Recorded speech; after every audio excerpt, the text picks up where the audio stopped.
This is my first time filming on my iPad, so we will see how this will go. I'm at my favorite coffee shop right now, and it has the most beautiful view. Unfortunately, you're just going to see a building behind me. And I was thinking, I just got this new little watercolor notebook. Isn't it pretty? Every page is like, I didn't know what to do with it. Originally, I got it to be a money tracker, but now I'm just going to put notes in it. And today's video idea came from my most recent jealousy attack. Like of me feeling jealous of someone else. I was working this illegal job for like 2 weeks. I was it was for poker. I was like a masseuse, except I didn't know I was a masseuse. I got scouted in my club to do that, and they were saying that I would make just as much money, which was a lie. And then I didn't know it was illegal until I got there, and one of the girls told me that I could get a felony just for being there because gambling is illegal in Atlanta. So yeah, I shut that shit down. Nothing against the people who do it. You're not gonna get me in trouble though. And one of the other masseuses there that was hired, oh, that was the other thing too. They did not tell me I was gonna be touching all these old men. They told me it was food and drinks that I was going to be serving. So then I got there, and then I was like just stuck in this high rise. I did go back the following week, but I quit after that because they were trying to say that they were going to take 20% of whatever you made if you were like a few minutes late. And I was early that day, and the only reason that I was late was because they took forever to come open the gate. I was like, or the door, whatever. I was 13 minutes early. So after that, I was like, fuck this. You're not gonna put me at risk and then fuck me over again by taking more money from me. But anyways, one of the other girls there, she was like blonde, she had like a model body, she looked like me. And being in Atlanta, even me being from Tampa, like I've just been in very diverse crap. I don't even know if diverse is the right word. Like everybody's always darker than me. So having like another blonde girl around who was just as pretty, but it was like a different type of beauty, because mine is more curvy and hers was like model, like Victoria's Secret's model. She was beautiful. Being around that is very rare. I'm usually one of a kind in any group I'm in. So when I was around her, instantly I was like insecure and envious. And anytime that happens, I really try to get to know the person better and it'll go away. And it did, but not really. When she first introduced herself to me, she said that she did social media.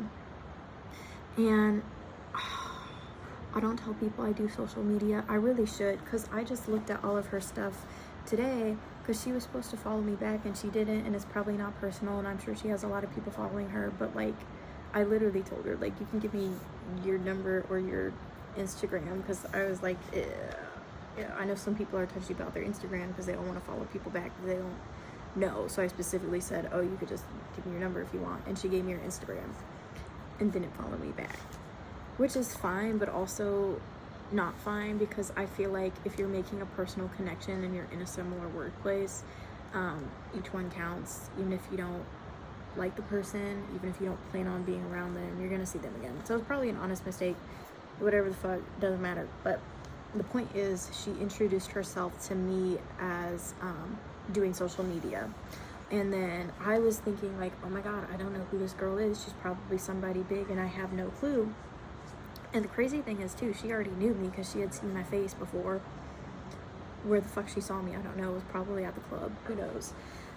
But she introduced me as that. And I post my TikToks every day just about. I do post my YouTube videos occasionally. I don't have big numbers. It's been extremely hard to grow following. I feel like it's that way for everyone, because you have to get people's attention within like 2 seconds, and then you have to keep it, and then they have to follow you, and it's just like a whole thing. It's very difficult to get.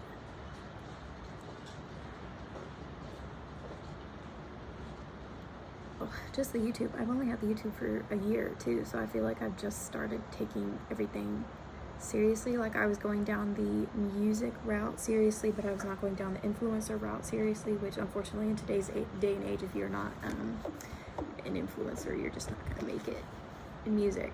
So then I looked at her social media, and she had 3K on YouTube, 20K on TikTok, and like 70K on Instagram. My Instagram is lacking. I only have like 2K, but the rest of the numbers I can work up to. I have like 8K almost on TikTok, and then YouTube has, that was a little rough.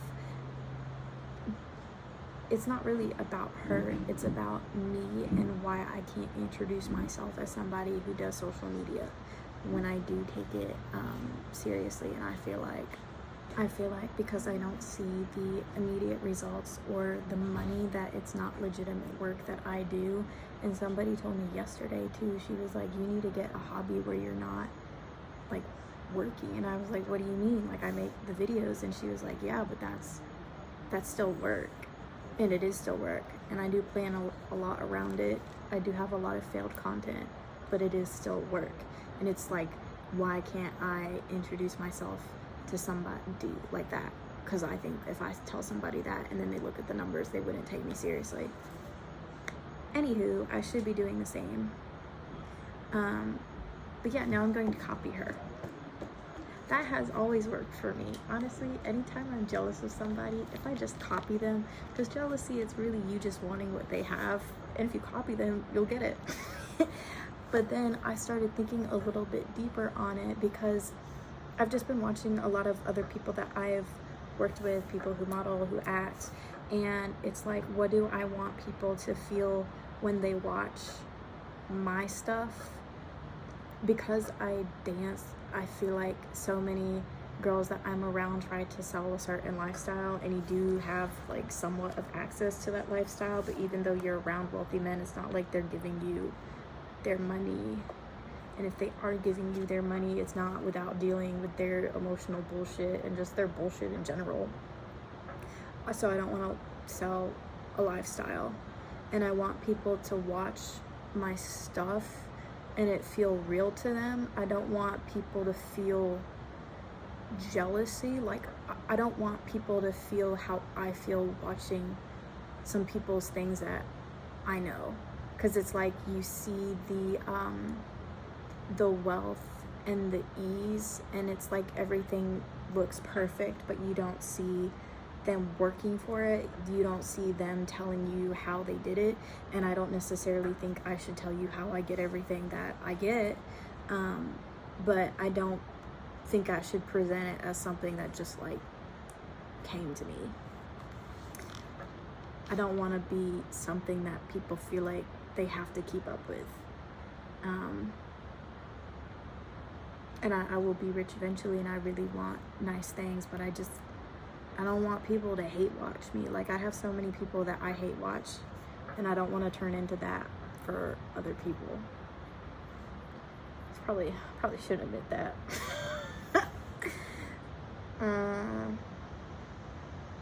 Oh yeah, and then even today, I really like replying to my TikTok comments. I don't really get any hate comments. When I was posting different kinds of content when I was first starting out and not really thinking about how I would be perceived, I got more hate comments, but I really don't get hate comments. And when I came to the Chattahoochee River today, I asked a woman to film videos for me for a TikTok, and she did, and she was so excited to do it, and she did like a great job. And she was talking about how more people had started coming to this coffee shop and how like it was unknown, and she was thinking that like I was part of that people saw one of my TikToks and were coming here. And I said, oh no one watches my videos. But she was just so happy to be a part of it, and I want that reaction from people. I don't want to be the person who's like, I will flash a little money here and there, but I don't want to be flashing shit and acting like I'm better than everyone. I'm just around so many people who do that, and it's just like, it gets so old and it's disgusting, and I don't want to feel like you're judging me because I love Goodwill and because I love old things that I really cherish, and because I don't really care about designer shit. I don't want to be around that energy. It's like, what happens after you buy all that stuff, you know? What happens after you get all the stuff that like you never had before? There's nothing really left to work towards. And honestly, the designer stuff still breaks. The $1 million houses you still have to put work into. It's not like things just magically get easier. And I don't want to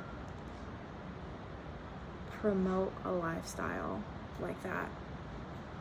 I always want to be real, and I want to show how I did shit. Like right now, I could get very discouraged by my 652 subscribers on YouTube, but I keep thinking like, okay, but one day somebody is going to want to see how I did this. Like, they're gonna go down the rabbit hole and they're gonna figure it out, and I kind of want to keep it for myself too. Like, everything will build on top of each other. That's everything. That's my TED Talk for today.